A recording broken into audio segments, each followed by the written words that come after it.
evening. Thank you, Sophia, for your kind words. Can everybody hear me? Okay.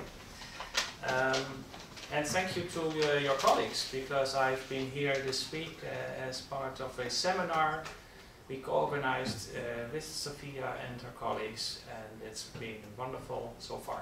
We have one day left, but I have no doubt it will be as pleasant and good as before.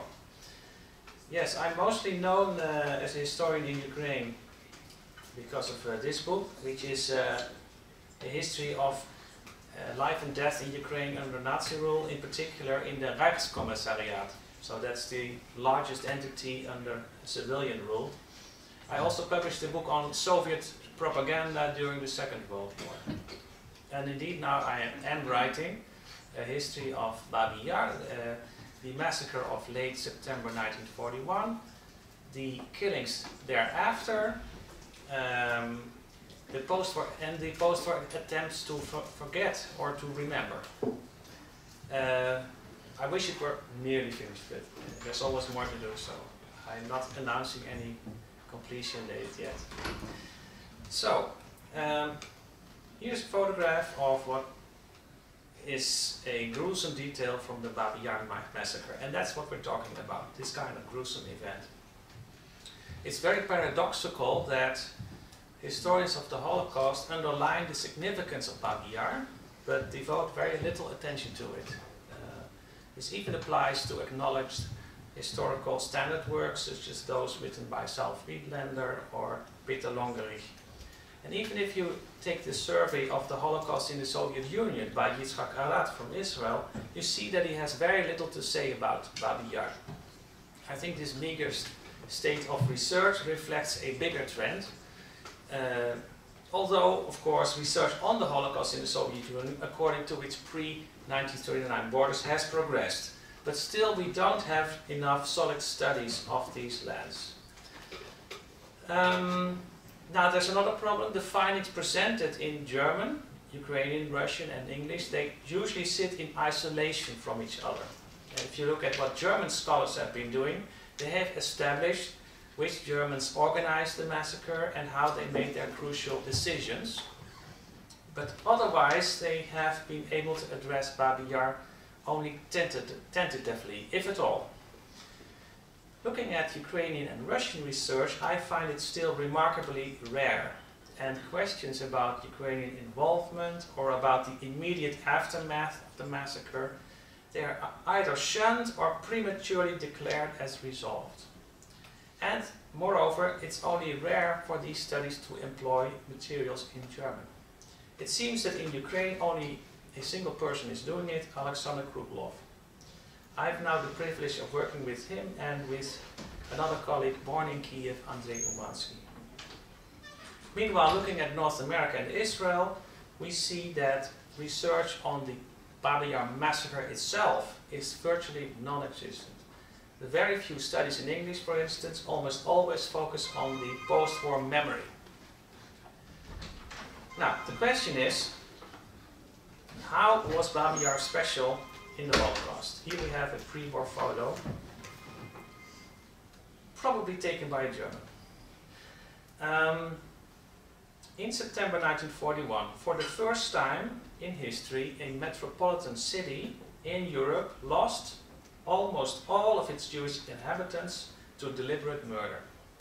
On the outskirts of Kyiv, Ukraine, in and near the ravine called Babi Yar, more Jews were slaughtered in 2 days than in any other single German massacre.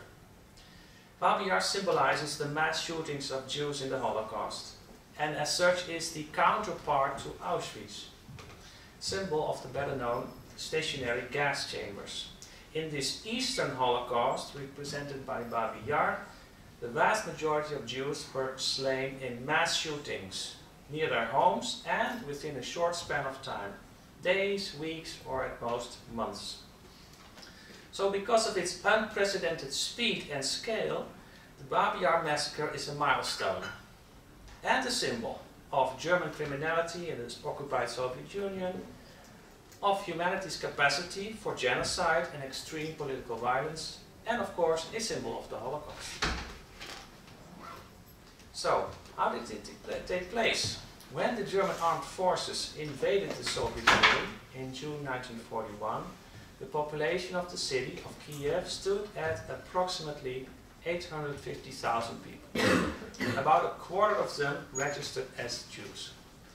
As the Germans approached, most of those Jews left, but others were unable or even unwilling to do so, often under the influence of positive stories from elderly Jews about the Germans as experienced during World War I.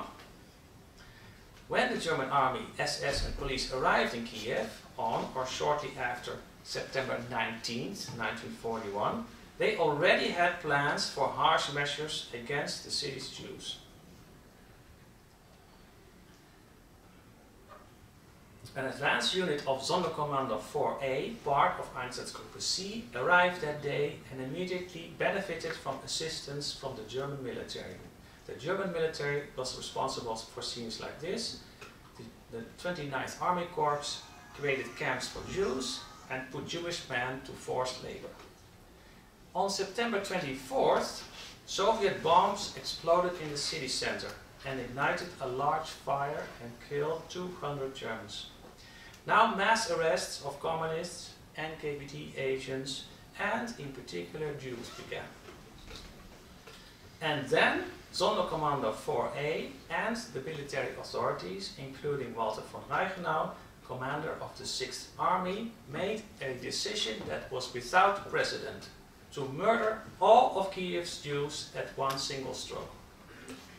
Otto Rasch, the Einsatzgruppe C commander, and Friedrich Jecken, the higher SS and police leader for Ukraine, discussed the details with the city commander and secured from army stacks a fresh supply of 5,000 gun bullets and 100,000 machine gun bullets. On Sunday, September 28th, the newly installed Ukrainian police posted an unsigned order in Russian, Ukrainian and German. It ordered every Jewish resident of Kyiv and the surrounding area to appear at a certain intersection before 8 in the morning the following day, while bringing documents, money, valuables, and also warm clothing, underwear and the like. Jews who disobeyed the order to assemble would be shot, it was warned. No purpose was stated, but the occupiers spread a rumor: the Jews would be resettled. All day on Monday, September 29th, Jewish men, women and small children, along with non-Jewish spouses and other close friends and relatives, streamed toward the designated street corner. There they were told to keep walking west down a street lined with soldiers and members of the German Order Police. Further on, the Feldgendarmerie, or uniformed military police, counted off specific numbers and urged such groups on, while restraining those coming after them. The terrified people were forced to surrender their belongings and valuables and enter a vicious gauntlet of German submachine gunners who rushed and beat them. The Jews reached level ground where men who spoke Ukrainian forced them to remove most of their clothing. The Jews were sent to high points with narrow aisles leading down into the ravine of Babi Yar. There were various entrances and groups of German shooters. Incoming victims were compelled to lie down on top of dead and dying people, or were placed, this is not that scene, or were placed on a ledge and shot from the other side of the ravine. This is actually probably the only photo we know that depicts Jews just minutes before they would be murdered. When darkness fell, those Jews who had not yet been shot were pressed into garages, only to be shot the next day. This is the scene of the aftermath. Thus, more than 34,000 Jews were murdered. An army pioneer battalion exploded a portion of Babi Yar slopes, and tightly guarded Soviet prisoners of war leveled the surface of the huge mass grave. So, below that surface are the dead. And all of this must have been shown to a proud Heinrich Himmler, who visited the city on October the 2nd. So, who were the shooters? First of all, and best known, is the Sonderkommando 4A, but also the staff, both of Einsatzgruppe C. And they had probably been expanded with members of Commando 5. The second group were police battalions from Police Regiment South, Reserve Police Battalion 45 and Police Battalion 303. The first battalion came actually from Bohemia and probably was mostly comprised of ethnic Germans, and the second battalion came from the city of Bremen. Now the German army played a very, very important role. This startlingly rapid murder would have been impossible without the close cooperation of army units and ultimately of the Central Command of the 6th Army, Reichenau. Here's the full range of culpability. Arrest and confinement of male Jews in camps well before the main massacre. Approval of the massacre before and after. Printing the poster that summoned the victims. Supplying the killers with bullets, food and transportation. Streamlining the flow of victims toward the killing site. And finally, assistance in hiding the traces by dynamiting the slopes of the Babi Yar ravine. Jews always remained the vast majority of the victims whose corpses ended up in or near the ravine during the war. Babi Yar thus always remained above all a place where Jews were killed. In the weeks and months that followed, thousands of other Jews were arrested in Kyiv or in the countryside and were shot as well. At Babi Yar itself or at the nearby anti-tank trench. And later on, still others were gassed upon arrival in mobile gas vans. So thus, eventually the proportion of non-Jews gradually increased, but it is not the case that eventually an equal number or even higher number of non-Jews were murdered there. This is my average calculation of the amount of Jews who were murdered throughout the war at Babi Yar. And who are then the other victims? We are talking here about psychiatric patients, which included Jews, by the way, in the beginning, hundreds of Roma, dozens of Ukrainian nationalists, and in particular Soviet prisoners of war. But overall, the total figure is much lower for Babi Yar than what's still official, based on Soviet calculations, of 100,000. Who was actually responsible for those later murders? This man. Little known in Ukraine, unfortunately, Erich Erlinger.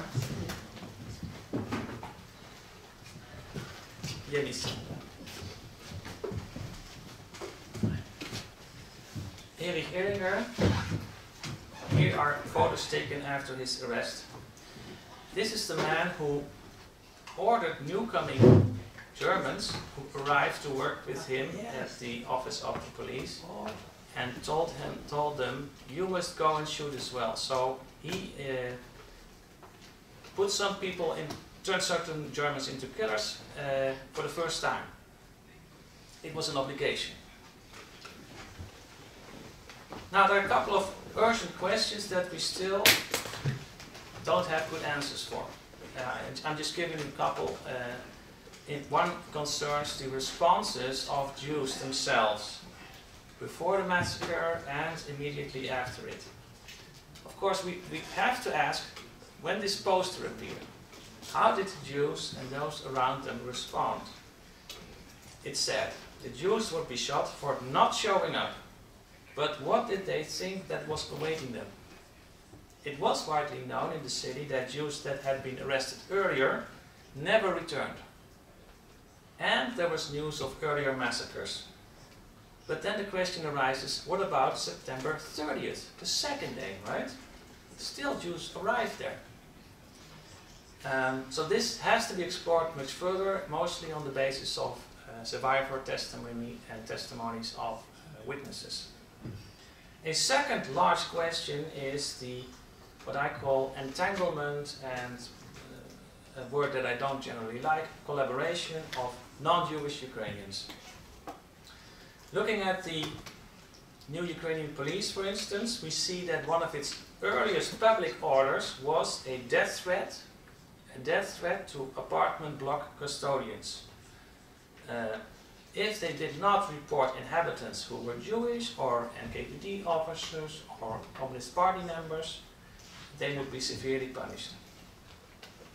In the half year after the main massacre, so we're now in 1942, dozens of Ukrainians and ethnic Germans from this police actually joined the German Sicherheitsdienst, and their job now became to cordon off the area well before and during these shooting actions, so that nobody could approach. Now let's talk about this man, Mykola Kapustyansky, and this introduces my other focus and point where I say we need more research. This is the organization of Ukrainian nationalists. The level of involvement of this organization in Babi Yar and its history is not clear enough. But some sources are available, so I'm just going to give you a bit of the information that we find there. When this poster appeared, there were a lot of leading activists of this OUN, Organization of Ukrainian Nationalists in Kyiv, Melnik faction, not Bandera faction. And they actually convened that same evening in a meeting that had been called by this man, a veteran of the Ukrainian struggle for independence. And this man was on close terms with Melnik, the leader of the OUN. In fact, only one person who was at this meeting has recalled it. And in fact, there's only this source that even indicates that this very prominent figure was in Kyiv at that time already. That person is called Yaroslav Haivas. Yaroslav Haivas recalls that when they met, most of the people present believed the rumor, the official German spread rumor that the Jews would simply be deported. But then apparently Mr. Kapustyansky said, well, I expect first of all a lot of Jews together, but look, there have been made no preparations for this transport. And he continued, people who work in the railroads, they have not received any news about this. Moreover, if you look at the kind of crowds that are expected, how could they possibly be received at this cargo train station? And so he ended, according to Yaroslav, his observations with, so, I doubt all of this, I think it's more than just a deportation. Then, a man called Roman Bida, still according to Yaroslav Haivas, another member of the OUN, spoke. He was actually by now already the head of the investigation department of this new Ukrainian police. He said something else. A German had told him that tomorrow, on that 29th of September, German had told him that he would take him to that place. I'm actually going to give you now a quotation in Ukrainian for those who can read it. And by the way, there was really no choice. He said, without waiting for my reply, he said, I'm going to pick you up. And then he asked this meeting, what should I do? Should I actually obey this order to show up and go to Babi Yar? To this gathering site? Of course, Babi Yar was not mentioned.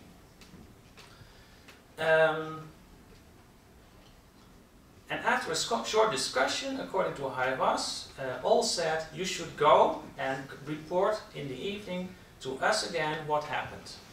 And that's exactly how they agreed to do it.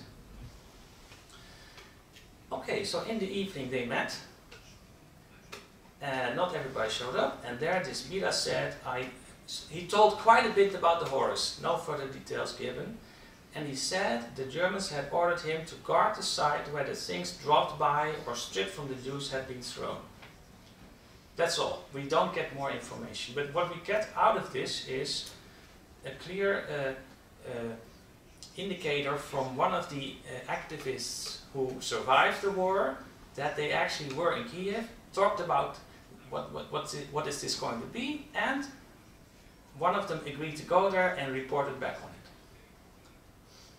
There's a little bit more information I can give you. Look at this photo, please. This is Stepan Fedak. He is another prominent member of the OUN. He's actually the brother-in-law of two leaders of the OUN-M. He's the brother-in-law of both Andriy Melnik and of Melnik's predecessor. And his job was to be an interpreter for Sonderkommando 4A, about which we know that it was one of the killing units.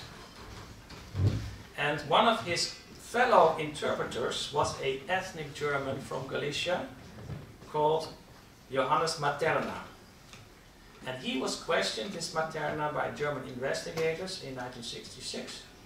And he said, I spoke in those days with Fedak, so who he mentioned him actually by name, and he says, he told me he had been used to fence off the road to Babi Yar. I heard from him that thousands had passed him by. So here we have at least two rather prominent members of the OUN-M about whom sources clearly indicate that they were there and had a certain role to fulfill.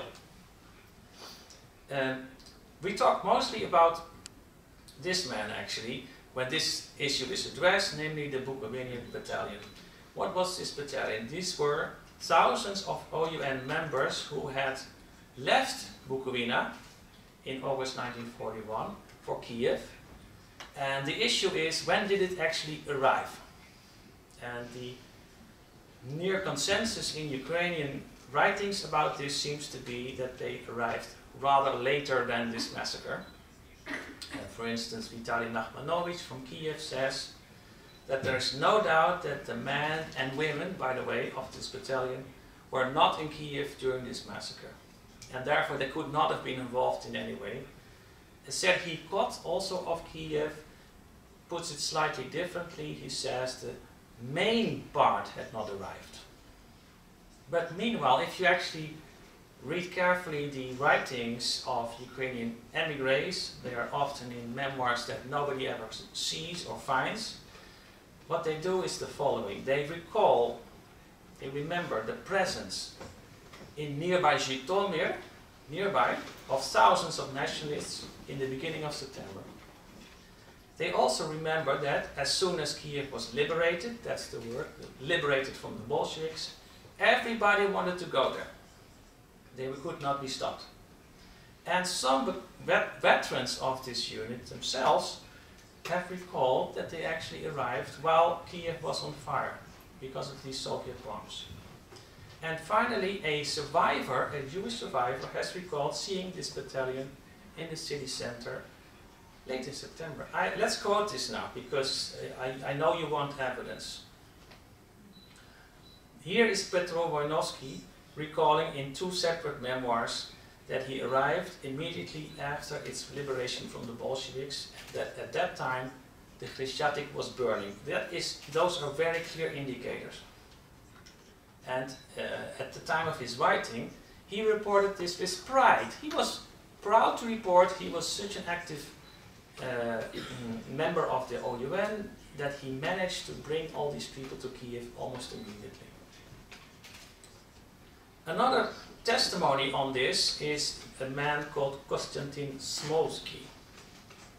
He was another interpreter, and he has recalled that sometime in the middle of October, not September, mid-October 1941, he met in Kyiv the Bukovinian Battalion, which arrived, and here the quote is in Ukrainian, immediately after the German army, when the Khreshchatyk, the main street, was still burning. The survivor that I was referring to is Viktor Statnik. He has recalled seeing, without knowing at that time what this unit might have been, seeing in the city center a so-called military unit whose soldiers spoke in Ukrainian. And he actually gives a precise location. And he also adds that they were standing in front of a building and there was a very large yellow-blue flag and a large trident on it. This is clearly the flag of the Romanian Battalion. So I conclude from this that all indications rather indicate that this battalion, or at least a large part of it, was present. I'm not saying we have evidence that they joined in the killing, but it was in Kyiv, and at least some of those members were at the killing site. And we have to enlarge the puzzle a bit by looking at what these activists were writing at the time. And rather well known, if you want to know, is this article published by the newspaper published by the OUNM in Kyiv. And here we have an article written by a certain RR. Nobody knows who this is. But what is remarkable is the date, the 2nd of October, which is so soon, of course, after the main massacre.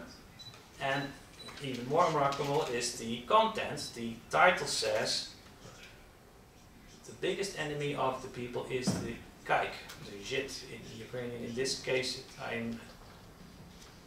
you could say it should be translated as Jew, but Kyiv would be equally good. And it ends as follows. All Europe is fighting now against this danger of Jewish rule. The Jews did not have any mercy. Now they shouldn't expect it either. So it's not simply saying, look at all the things the Jews did to us, but also laying out a line of behavior toward them. So those are kind of the topics that we really need to look at without any prejudice, and that seems to be, for some people at least, rather difficult. Babi Yar is also full of mysteries, what I call them, or riddles. Let's just look at a couple of them. Here we see a man called Gerhart Kegel. And who is Gerhart Kegel? He was a German who was an agent of the German Abwehr, the military intelligence, who arrived in Kyiv and saw the poster and probably wrote a report about what happened. And what is remarkable is this man was actually a Soviet agent. He was very active later in the war in the Committee of Free Germany, and he became a big figure in East Germany. And he has written memoirs about how he spoke with other Germans, but what we don't really know is what does it actually mean that this man was a Soviet agent in the middle of the massacre? Did he pass on information? Is he the source of some of the figures that later Soviet propaganda cited? It's something that we probably can only resolve if we get some cooperation from Moscow, broadly conceived. I think that's where the documentation would be. Another mystery, if you ask me at least, is the phenomenon of foreign correspondents, of inviting foreign correspondents to a place where you just murdered tens of thousands of people. And this is exactly what happened. In the middle of October, less than 2 weeks after this massacre, the Nazis actually invited 25 American, Italian, Swedish, Swiss and other correspondents to Kyiv. It was part of a larger tour. But I find it mind-boggling that they did it, and I see, this is an article that came out of that by an Italian correspondent, and it is remarkable how he, is this thing, where are the 350,000 Jews of the city? So the article by a correspondent appearing a while later than this visit wonders where are the Jews, and it describes how the correspondent and other correspondents spoke with the new Ukrainian authorities and asked this question. And the response, according to the article, was, they are no longer here. So that these people were invited is, to me, a sign of the supreme confidence of the murderers. They really felt no risk at all in inviting these people. So what we need is a good look at all these reports. I'm trying to assemble them all, and it's not so easy, I can tell you. There are Americans among them, because America was not at war with Germany at this time. So they operated a little bit in this region. Another mystery that I think I helped resolve a little bit, but not fully enough, it deals with this Soviet report. It is an intelligence report, or rather a testimony written by a Soviet prisoner of war after leaving Kyiv. This is a man called Alexei Popov. And he was one of those people whom you saw in the photo, equalizing the grave, right? And he was able to cross the front line and reach the Soviet authorities, and then he told in writing what he had experienced and how he had seen how Germans shot Jews in an anti-tank ditch, not in the ravine, but in an anti-tank ditch. And you can trace, I tried to do it in an article that will also appear next year in the journal Holocaust и Сучасность. I tried to trace how this information was then used in two ways. One, in actually informing Stalin about the massacre. This was through the infamous Pseudo, whom you probably heard about. He wrote a report in the middle of December in which he lifted parts of this report. And secondly, amazingly enough, this man is actually cited by name in the newspapers, at least in this newspaper, with some changes. But what it also shows is that at this stage of the war, the censorship was not so extreme as later. Well, what is not so surprising, I guess, is that it emphasizes the non-Jewishness of victims, and any reference to anti-Semitism is completely omitted. No. So what is the mystery here? I wonder what happened to this man, to this Popov, because he is not in any database as having died during the war as a soldier, but we don't have a trace of him. So either he died without anybody recording it, or he was maybe punished. Why? First, he had been captured by the Germans, a grave sin, according to Stalin.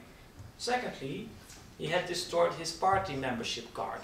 So who knows where he ended up? But he is actually one of the first witnesses for the history of the Babi Yar Massacre. So now I'm going to talk a bit about memory, and then I will conclude with current projects.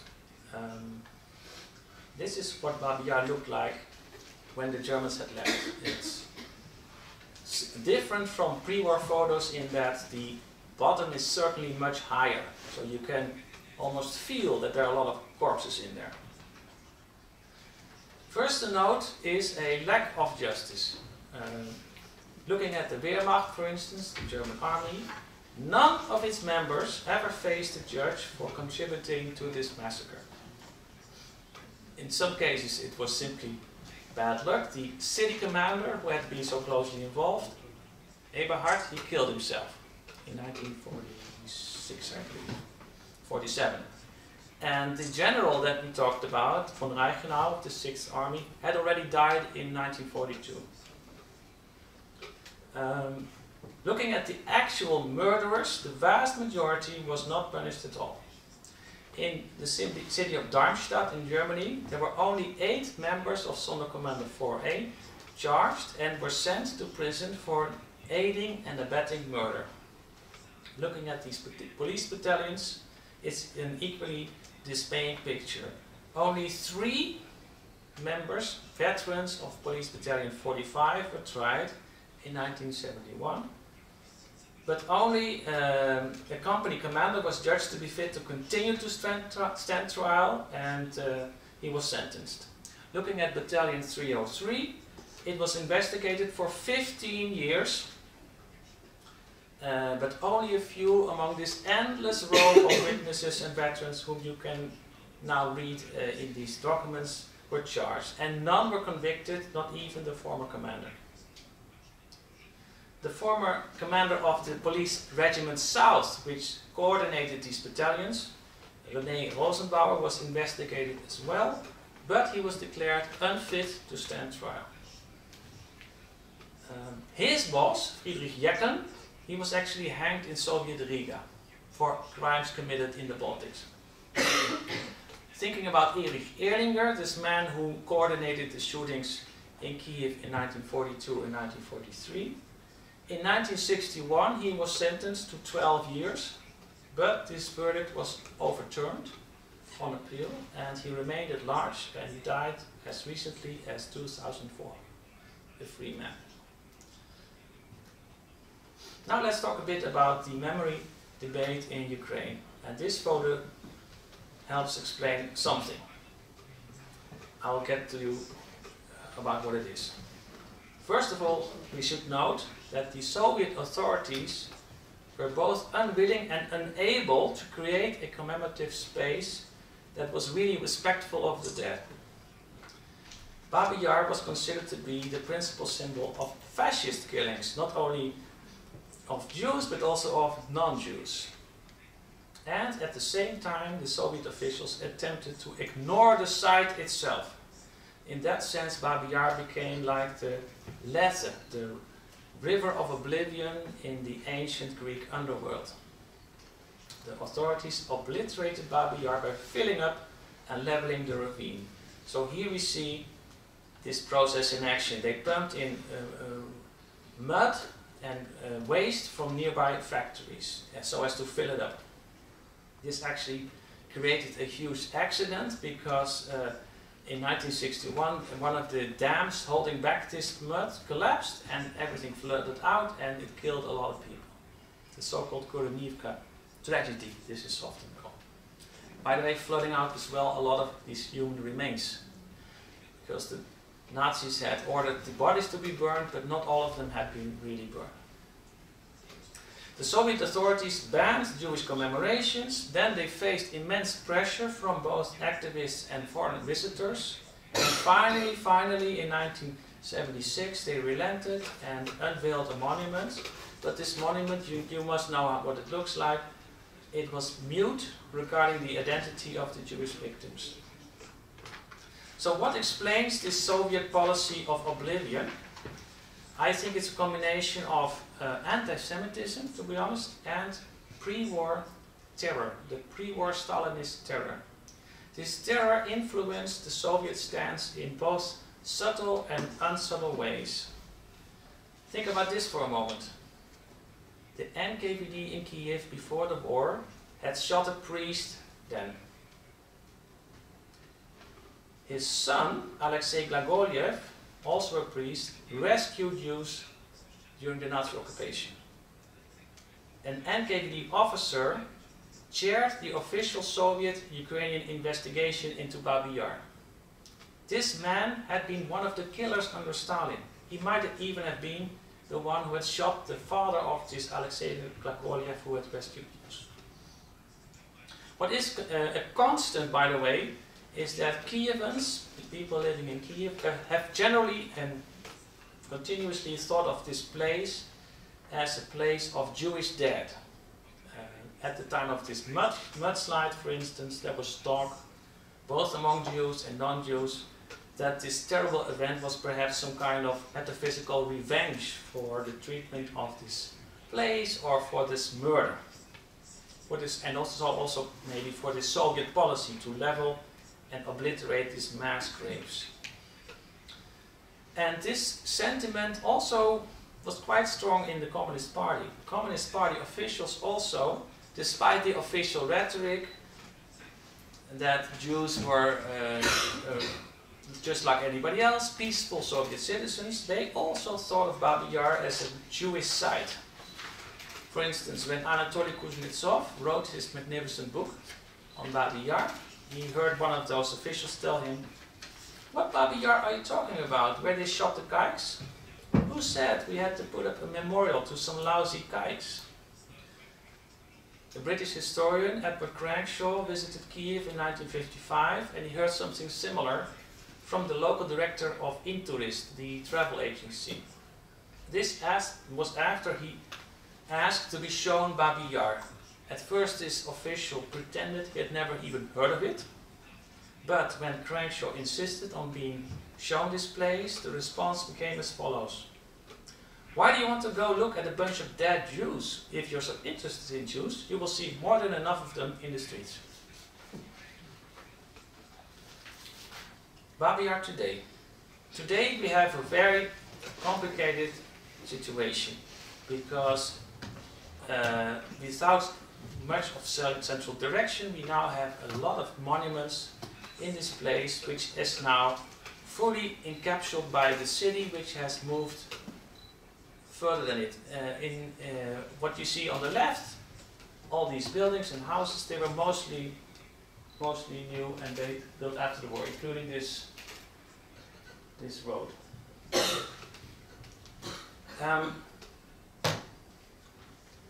So this obviously needs to be corrected in some way. It is quite painful, to say the least, how this place is being not taken care of today. And so one of the best initiatives of the post-war years was took place in Kyiv last year, namely a competition to come up with a good plan for this entire terrain. This competition was funded by the Canadian NGO Ukrainian Jews Encounter, and Vitaly Nachmanovich of the Babi Yar Memorial Committee was one of the drivers behind this competition. Now, unfortunately, this competition was not fully successful. There was no winner. So, but it did result in a lot of new thinking and about possibilities. And there are so many factors involved here, including the rule or Jewish law, I should say, that you shouldn't touch human remains. So you cannot just start digging where are these human remains. Just to give one example.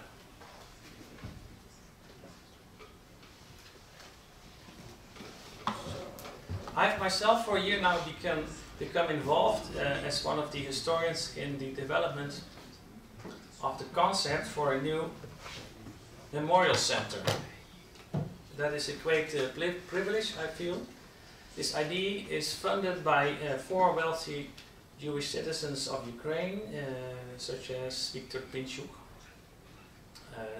What is this center about? It is not just about Babi Yar, it is about Kyiv, Ukraine, and its neighbors during the Holocaust. And what is then the approach that you should take in developing a concept for such a place? The approach that is being used here is as follows. First, get the best specialists in the history of Babi Yar and the Holocaust that you can find, and with them compose what can be called a basic historical narrative. Basic historical narrative. This narrative can be presented to other historians who can criticize it and say, I don't like this, why did you leave out this, I don't like your emphasis, and so on. This will result then in a longer and revised narrative, and that longer version, peer-reviewed so to speak, can then be presented to stakeholders, other stakeholders. So this approach assumes that facts are really very important. You need to get the facts right first. They must be put out in writing, and even if they are unpleasant or perhaps politically inconvenient. I think that's the first rule of historical research. And this I am happy that this approach has been tried before. It has been done in Winnipeg, Canada, with the Canadian Museum of Human Rights. They did it exactly like this. Now, what happens then with this basic historical narrative? Of course, it will not be the same story as the story in this museum. That's just not possible. That's not how museums are created. It's not a book on the wall. Certainly not these days.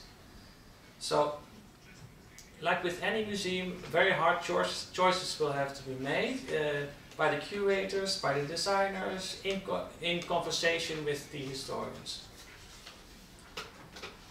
I do believe that it's without a question that this memorial center must talk about unpleasant facts besides pleasant facts, such as rescue.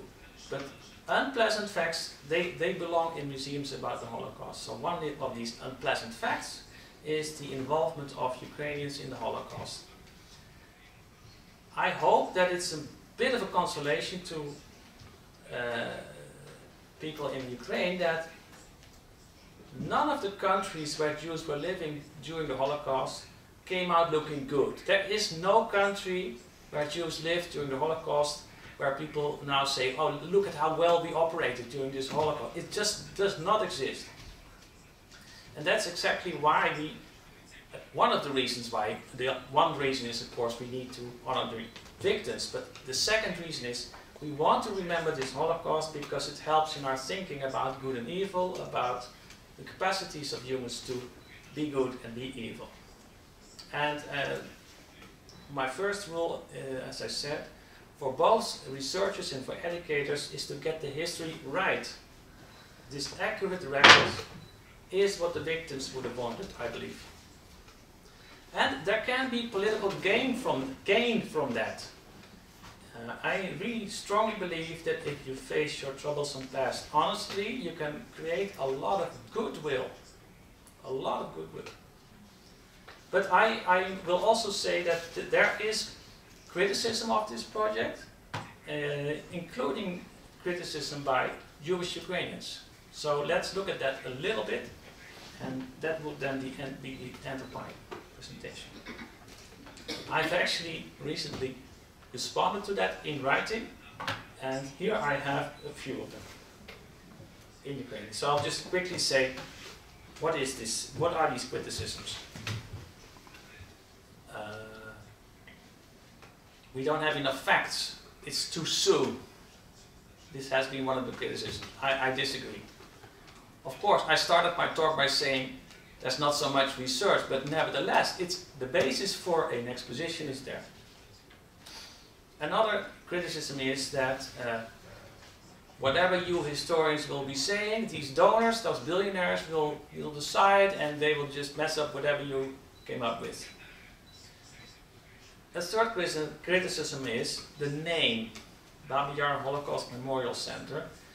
Some of the critics, including Josef Sissels, at least until now, and Anatoly Podolsky, whom I highly like and respect, by the way, say you cannot do both, have a center about Babi Yar and about the Holocaust. If I would tell this to a Westerner, a person in Western Europe or North America, they're not going to believe what I say. So I'm just going to explain. The issue is the following. For these critics, Babi Yar is much more than the Holocaust. It is the history of the killing of non-Jews and the history of this Kurenivka mudslide.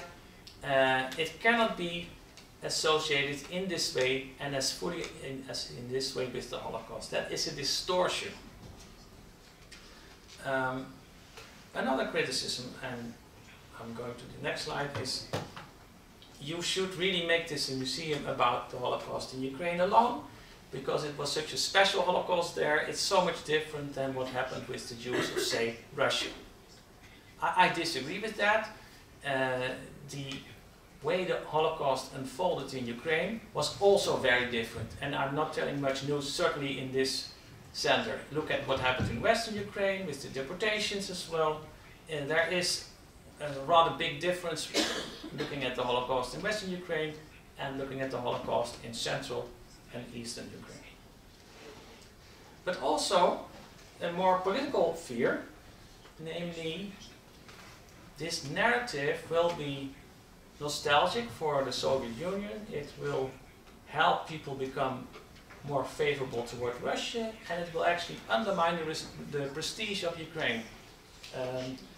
Just quoting at least one of these criticisms, this center will tarnish Ukraine's image because tourists will be coming, and what will they see?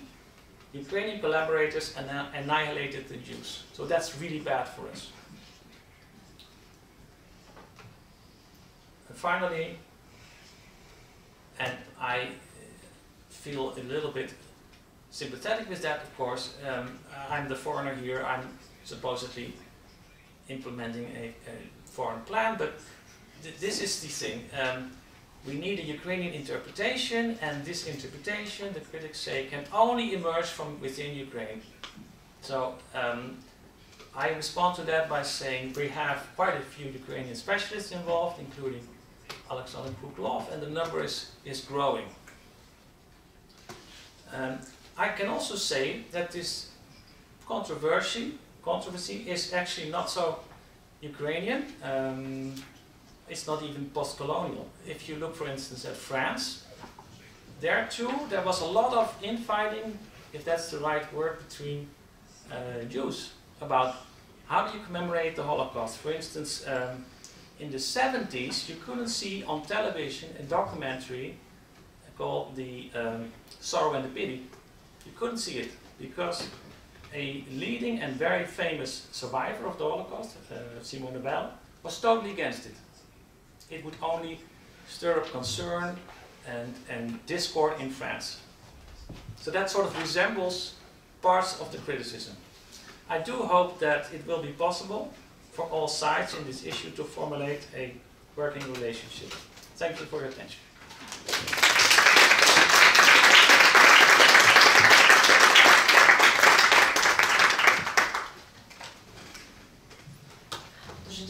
Thank you, Karel, for your lecture, which I'm sure has raised a lot of questions. I'll just open the floor to discussion right away. I have a question, but I can wait. But before I do this, before I open the floor, I will just say something that I forgot to say in my introduction, which will also help us set the scene in the audience, because this lecture is part of an academic seminar that has been here for a week, organized by the European research platform for the Holocaust and the Ukrainian, I'm not sure, and so we have a group of historians from various countries who study the Holocaust. And this lecture is also part of a public program that is taking place in our that is part of our exhibition, in our exhibition space downstairs. And there are people who came here as part of this public program. These are people who are from Lviv, who are scholars, students, but not necessarily of the Holocaust. So I'm sure our questions will come from various audiences, and I'm sure this will also mirror the fact that the Holocaust and Babyn Yar are an arena for research, but also public discussion. So anyway, I open the floor to discussion. If you have any questions, please raise your hands. We have a microphone. I see no hands. Okay, I see hands. Okay, Irina? Thank you so much for your lecture. It was very illuminating. But maybe just one small remark for me. Maybe for the time reason you missed this big part of Babi Yar history related to the 60s and 70s and dissident movement and attempts to cooperate between Ukrainian and Jewish dissidents in promoting the site and entering a kind of competition or maybe confrontation with official Soviet commemoration there. And maybe I also can ask now if how do you think this would be a part of this future museum there on the site? I think it's obvious, more or less. And my another question is about how do you actually see the collaboration between professional historians who are not only like Ukrainian and foreign, but who are like just historians of different kind of origin and I don't know, international renownance and etc. But between those professionals and also non-professionals, activists, like general audience and public, and I don't know, national minorities organizations in Ukraine, and also not only in Ukraine. How do you see this cooperation between professionals and non-professionals in creating and functioning maybe of this future museum and site? Yeah, thank you, Petra. Yes, you're right. I didn't speak about this 60s, and Viktor Nekrasov, it's all a part of this story, definitely. I think it's so important to show there were people who wanted to do something about this outrage of not commemorating, and yes, the illegal or unofficial commemorations, even Juba there, it's going to be there, absolutely important, and many of these stories are heartwarming. It's just fantastic. There is the issue, the second issue, how do you see this relationship? I honestly am still learning a lot. I do think it's a responsibility of historians to explain how they work. That's one. And I always believe that they do the work the best if they can step aside from current political needs. I know that's sometimes for other people unpleasant, but that is the job for the historian. He or she must really try to recreate what happened in the past. Now, of course, every historian has his or her personality and interests, and will put certain emphases where other people might like them elsewhere. You can resolve that by working together. So the hope is that this group of historians will sort out the subjective parts and get a sort of distilled version that they more or less say believe is correct. And you can just show it to others then, and it's going to be interesting to say the least, how others will respond to that, but that is a very important conversation. I want to have that conversation, and it is entirely thinkable that a non-historian will say, well, why don't you put more emphasis there, and that from a historical, from the perspective of a historian, you will say, well, yeah, you're right, so I'm open to suggestions, and so is hopefully every historian. What I would like to hope is that the non-historians will also make an effort to understand how historians work best. The goal is a representation of what happened that is as accurate as possible. It cannot be only fixed or shaped according to what you need in 2019 or whatever. It must have a long-term value. And of course you can have parts of the exhibition and entire space that have more permanent status, and you can have temporary exhibitions that you can modify. That is actually the idea, that it would be rather flexible, apart from the core exhibition. Є ще питання?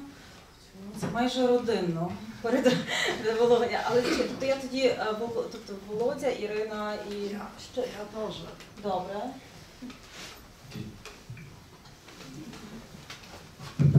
Thank you very much for this presentation, and especially for this last part devoted to this project, to this Holocaust Memorial Center. I think it would be great if it will be realized, implemented, and I would ask you to elaborate a bit on this issue. I have several small questions. Could you please name historians who are part of this committee now, which is writing this narrative? Second question is about, is it already established who will be implementing the project? Curators, museum workers, because it is also very important who will be doing this and how it will be implemented. And what is the position of city authorities or Ukrainian authorities, national authorities to this issue? And final question, maybe you could say what could be done now on the part of academic community or just general public to further this issue, to contribute somehow to positive final for this. With that, the names of the people who are now involved as historians are listed on the website babiyar.org. You can look at the news section. You have people like Victoria Giteler, a woman born in Kyiv. You have people such as Kai Struve, who is a German historian, and the world's leading expert on the Holocaust in the early weeks in Western Galicia. You have a person such as Andrzej Umansky, who has worked with Patrick Desbois in questioning witnesses of the mass shootings. From Kyiv we have Vladislav Rinevich. We're talking to other people, and soon their names will be on the website as well. So it's gradually growing. How will then the next step be taken after this? So the next step is to speak, to create this narrative, then to have it discussed with stakeholders, Jewish organizations, anybody who's interested basically. And after that, there will be a competition for the design, and I don't know the exact intricacies of that. Nobody has been selected yet to do it. I'm happy that this is a project that leaves the historians some breathing space and doesn't bring in the designers too soon. That is the worst thing you can do. The relationship with the city authorities is rather good. The mayor was at the opening event last September, and I gather that there are a lot of conversations going on. So as far as the national level, there has been a declaration of support from your president, Petrov. What I would like more is the, if I may say so as a foreigner, I would like more the politicians of this country to become interested, and also to maybe work towards a membership of Ukraine of this large organization called International Holocaust Remembrance Alliance. That would be just wonderful, because then you can get even more help from outside and work together towards something really good. As far as useful things that academics can do, that's what your question was, right? I think it is to be interested in this project and get as much as information as one can before jumping to conclusions. That would be already quite good, if you ask me. And maybe speak to me or others involved and ask, how is it going, and would you like maybe me to become involved? I would love that, definitely. Irina. Volodya asked my question, but I just want to clarify some issue of this project. Is there the concept of this center available on the website or on some other public sources? And these historians, Ukrainian historians and public figures who discuss with you, they refer to this concept, or they refer, I don't know, to some of your statements delivered on such lectures? So what is the sources for them to refer and discuss with you? This is one question. Another, did they invite you to public discussion, or did you invite them, or it's just this discussion take place in media? Okay. On the website, I think, is the mission statement, which is also fortunately not set in stone, so you can adjust it. That's only good. So that's a basic document that people can find, and it's shown to anybody with whom this project gets into context seriously. They can read it and see what is it about. And the other question is, sorry, the second one. About this public discussion. Yeah, they invite you to public discussion. A little bit. Just take place in media. I was just interviewed by a newspaper from here. Unfortunately, the critics so far have not been willing to publicly speak with this project. At least some people say, we're not going to do it before you change your name. So that is the hard line that some of the critics have taken. There was an attempt to speak with them sort of semi-publicly, but sometimes you don't want it publicly. Sometimes you want semi-publicly. So was not successful. They didn't eventually show up. We came, but they didn't show up. But I think there will be many more. No, I don't think. I know there will be public presentations, but I don't think you should expect them soon. I don't think it makes any sense to have this large kind of debate before there's something to talk about. And what you're going to be talking about could well be this concept, this peer-reviewed concept. But I'm looking forward to that debate. Of course, I'm a foreigner, but I think this debate is very, very welcome, if you ask me. And I would be very privileged if I can play just a small part in it. It's not easy. In the Netherlands, we have the same hesitation to talk about things like the colonial war in Indonesia. There are painful issues, but many countries ultimately benefit from these kinds of debates. Андрій? Дякую вам за доповідь. Thank you. I'll be speaking in Ukrainian. The question is as follows. You told us about the forgetting, the failure to remember of the mass murder, during the Soviet years.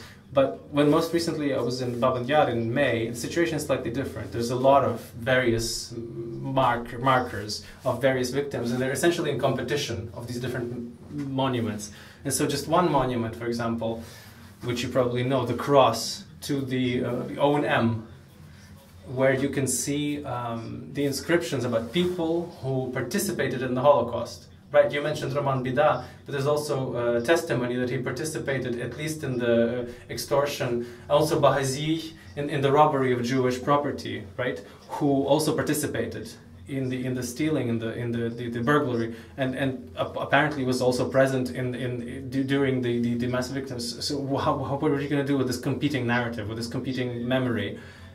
Does the project, do you intend to change it? Do you intend to take down any monuments? Not at all. Because, for instance, some monuments have no artistic value. They have nothing to do with the actual events that took there. They're just simply kind of, haberdasher, mishmash, stuck up. About making sense of these competing memorials, whether maybe some should be taken out because they're incorrect. If I understand you correctly, this project is not about the entire space. The ambition is now to create a center, a building, and a pretty large one, where people can go. Because there is no building where a relative of a person murdered there can go and find some consolence, maybe a quiet room or get some information. So that is what it's about. And it would be so good if everybody who is very interested and involved in Babi Yar, including people who now criticize this project, got together and worked out some general plan. I don't think it's good to wait for the Ukrainian state to do it though. Some people say we need the Ukrainian state to become involved, but you know better than I that that's not going to happen, really. I mean, real involvement, it's not going to happen. So at least if the past is a guide, and for me in this case it is. So rather than seek help from there, I hope the civic activists and philanthropists and everybody can work together on this. Може я задам питання? Perhaps I'll ask a question that probably traverses the scope of the Babyn Yar. But speaking of museums, if this project is implemented, and and I wish you every success, this may be the first contemporary modern historical museum in Ukraine, if it's successful. And so, for the team that's working on this, I mean, this isn't just about Babyn Yar, and we understand the Babyn Yar is World War II and, the broader, the 20th century. But we're also saying, this will be a museum that might be a starting point, a jumpstart for other museums, and for how we talk about the past at all, and for how we discuss museums at all. And if we look at other examples, if we look at, you know, on the one hand, you know, we'll think about the Warsaw Rising Museum, right, which is dedicated to a fragment, not to the entire kind of narrative, big narrative. But if we think about the kind of the framework of the Jewish Museum, we will have, you know, like Pauline in Warsaw talks about life. So, like in Warsaw, you have a museum talking about the life. In Moscow has a museum that talks about, you know, the entire history. But what is your vision in this concept for not just the murder and memory, but also for, you know, how people lived, how people had lived, how those who had died had lived, and perhaps will this be the same museum, or is this the question for a different museum? If you look at Pauline in Warsaw and the museum in Moscow, they are museums also about life. Yeah. Is this museum going to be only about death, and should it maybe speak about the lives that were led before, or maybe they should be presented elsewhere? I think this museum should really talk about, indeed, what was it like in Kyiv for Jews and non-Jews before the war. Basically, from the days they were born until they died. It's very important. Otherwise, you're having a distorted picture. You have people who suddenly pop up out of nowhere, they see a poster and they go and they're dead. That's just not right. It has to be, and I hope it will be, so good that you really sense what was lost. What the city and what Ukrainians and other people in Kyiv lost with this.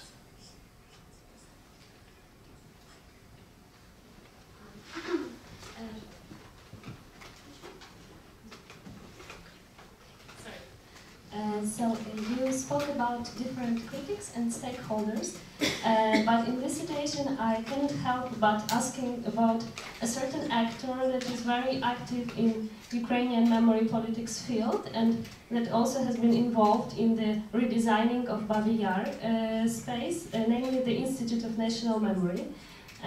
So how do you see your dialogue, or I don't know, their role in this space and in this project? Do you think it is possible to find some common vision, and do you plan to also invite them into your discussions? Because I think that they have a very different approach and vision to what Babi Yar Museum should be like. First of all, I'm not deciding this. This is really not something I should do. I should have a certain modesty. I go by what the colleagues in this project see that is right at this stage, and I gather that there have been a lot of conversations and correspondence. It's not at all the case that this Institute of National Memory is excluded. I don't think that's the right way of putting it. But you have to maybe see it a little bit from my perspective now. We're trying to find the best historians of the Holocaust and Jewish life. And let's face it, the Institute of National Memory has not done so much on this. So it's not a matter of course to me. My country, by the way, does not have such an institute. But to repeat what I said at first, it's not an issue that I should be figuring out and deciding.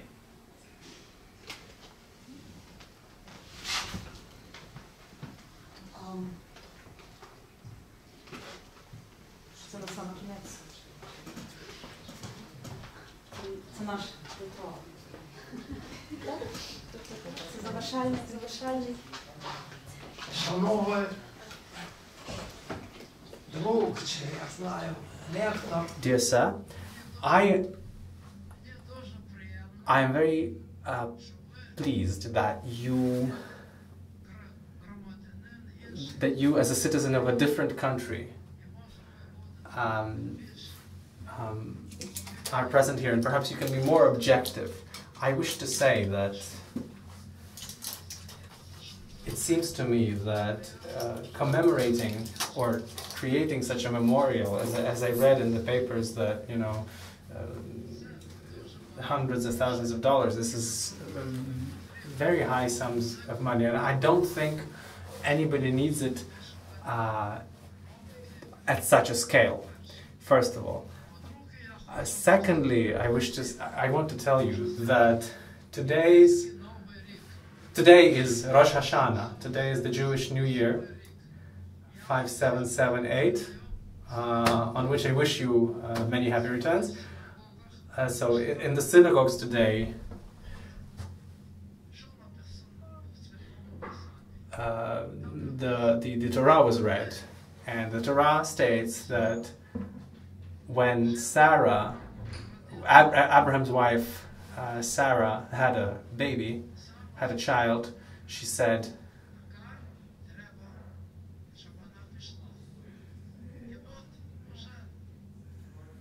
and it must be gone. And so now for 3, 4, 5,000 years, the discussion is on about whether or not Sarah was right. The Muslim faith, of course, says that this is all wrong.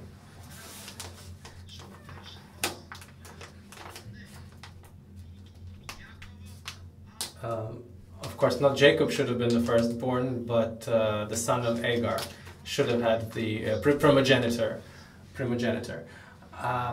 Secondly, I think we're long overdue for some kind of building, some kind of commemoration. We don't need a grandiose thing, you know, something like an Eiffel Tower or a Mecca. I myself took part in the documentation stage. When they already had the documentation, they had the funding. You know, this was already 10 years ago. They were on the verge of building it, but people being what they are, everybody knew that this is the place where the Jews had been killed. And a new concept arose that no, it wasn't Jews, it was nationalists. Oh, it wasn't nationalists, it was military, or it was the Roma, etc., etc., etc., etc. So, in the end, I think we need, you know, regular, modest commemoration. Doesn't have to cost millions and millions of dollars. Thank you very much. So the speaker said, I am worried. The speaker is worried that the amount of money that is going to be spent is too high. And maybe this thing will become too big. Yeah, it must be done tastefully. It should not be a Disneyfication of the Holocaust. Everybody agrees? So far the signs are good. You know, with today's technology you could make a 3D experience and it would be possible, but maybe you shouldn't go over the top with that. It's the place of the murder. It's not like you're in another country. So all of that has to be considered. And it may become a large building, but I think it might have to be big. If it's a success, you can count on a lot of visitors, schools, foreign tourists. It's going to be one of the places that tourists want to see or and experience it maybe in some way. And because there's also the idea to support education through this. It's not just the museum, it's going to have an educational component and a research component. How exactly is not decided yet.